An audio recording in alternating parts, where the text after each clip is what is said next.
How's it going, everyone? We've got some massive PlayStation news as it looks like the PlayStation 5 Pro, not even, I want to say, the worst kept secret, but, everybody knows it's coming. It looks like we are going to be getting the official reveal tomorrow, as the PlayStation blog has put out a post.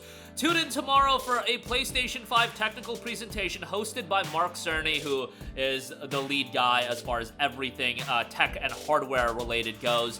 This is not a state of play, this is just a technical presentation, and they already noted that it's only going to be 9 minutes at length. It notes, join us for a stream presentation hosted by Mark Cerny, lead architect of the PlayStation 5 console. The 9-minute technical presentation will focus on PS5 and innovations in gaming technology. The stream will be broadcasted in English on the PlayStation YouTube channel September the 10th at 10 a.m. Pacific Time, 11 a.m. Eastern, so early morning tomorrow. 4 p.m. BST. I mean, it's Eastern time. 11 a.m. ain't that early for me, but you get the idea. I imagine that given that it's 9 minutes, we're going to get the introduction of the PlayStation 5 Pro, and we are going to get some showcases as far as various games running on the PS5 Pro even better. Given that Horizon Forbidden West is getting pulled from PlayStation Plus this month, if Horizon Forbidden West is one of the games that's showcased on the PS5 Pro, guys, that's the reason it's getting pulled. Forbidden West getting pulled is obviously then a reason to push the PS5 Pro and get people to buy copies of the complete edition as well, which, from the standpoint of making money makes sense, from the standpoint of being, nice to the people that are paying the up prices of PlayStation Plus. You guys know my opinions on that, but do not expect any reveals or an announcement. Given that this is a 9-minute technical presentation, I would just expect things to center around the PlayStation 5 Pro. I do believe it would be incredibly advantageous to do an event quickly here after the PS5 Pro getting revealed, so you can reveal a slate of games that people are gonna get excited about, that are going to take advantage of the PS5 Pro. Obviously, you have games from third party coming out. Space Marine 2 could very well be one of those games because that game does have its limitations on the regular PlayStation 5, and there's other games, FF7 Rebirth, Stellar Blade. I mean, there's so many games that you would think that already exist and are coming out in the future in 2025 that could take advantage of the PS5 Pro, and even for the rest of 2024, there could be games. But if Sony has a first-party title or two that can also showcase the power of the PlayStation 5 that's not out yet, I'm talking about a game that you're revealing, I think that would be very beneficial to just get people excited about the PlayStation brand as a whole. Like, imagine, probably not going to get announced here, but when they do announce it, if it is, let's say, in a month before the PS5 Pro comes out, but they reveal Ghost of Tsushima 2 or whatever they decide to call it, and then they show gameplay running on the PS5 Pro, that would get people excited. But at the end of the day, the PS5 Pro is always going to be this console that you are marketing towards the hardest of the hardcore PlayStation audience. It's not going to be a console for general consumption in the sense that everybody that's picking up a console is going to now look at the PS5 Pro and pick that up. It's going to be for the people that more so are more of the harder core PlayStation fans. The people that are buying stuff like the PlayStation Portal, and the people that are super invested into PlayStation. I also think, given Sony's track record at this point, they're raising the price of so many things. Plus is going up in price. I'll do a video about it later, but the DualSense PS5 controller has gone up in price, and that's just insane to me. I wouldn't be surprised if the PS5 Pro is priced pretty high. Again, this is catering towards the harder core PlayStation fans, the ones that are going to spend an absolute premium on a console like this, and I don't think you should be shocked if it's $600. I think they're gonna have the PlayStation 5 still on the market, but if they're releasing a console, and there's also that argument on whether or not this is going to be released as a base digital only console and then you would have to buy the disc drive. I've seen that thought process thrown out there as well, where maybe then you can get it down to $500 for a digital only console, but then if you want the disc drive, it would be $600 as the external disc drive, so on and so forth. I've seen a lot of ideas be thrown out there, but I just think from PlayStation's vantage point and their track record recently, at minimum, this is going to be $500, and then they'll slash the price of the regular PS5.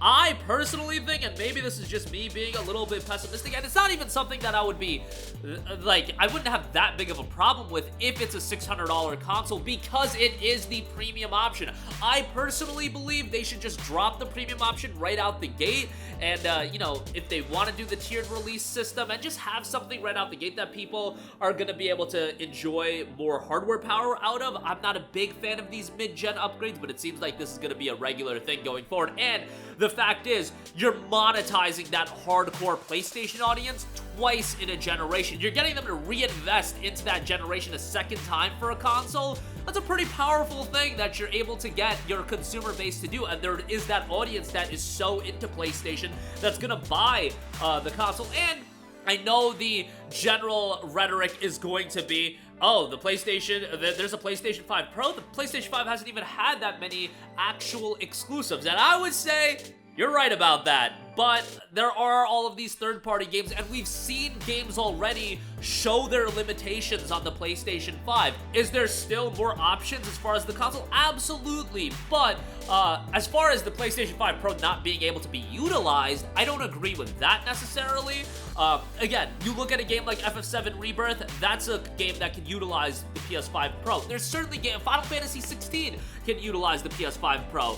Even those cross-gen games like a Ragnarok or Horizon Forbidden West, they don't have a 4K 60 FPS option. They have the 4K 30 FPS, or, you know, the other option, which is the performance mode. There's certainly power that can be utilized. It's just, is that of utmost concern to most people right now as far as PlayStation is concerned? I think the majority of people watching our videos are a little bit more into the PlayStation ecosystem, and they'll have some excitement for it, but we also cover a lot of things like deals and whatnot, and buying another $500, $600 console, I don't know how exciting that thought process is, but again, this is going to be something that's for the more hardcore of audience, the people that are buying stuff like the PlayStation Portal, and Sony can price something like this really a little bit higher than a lot of the... look, if they're increasing the price of the DualSense controller, you telling me a premium console isn't going to be priced fairly high? Like, I think it is going to be priced fairly high, and you're still going to have the other console available. What I am really curious about, more than anything as far as the price point and what comes in the box,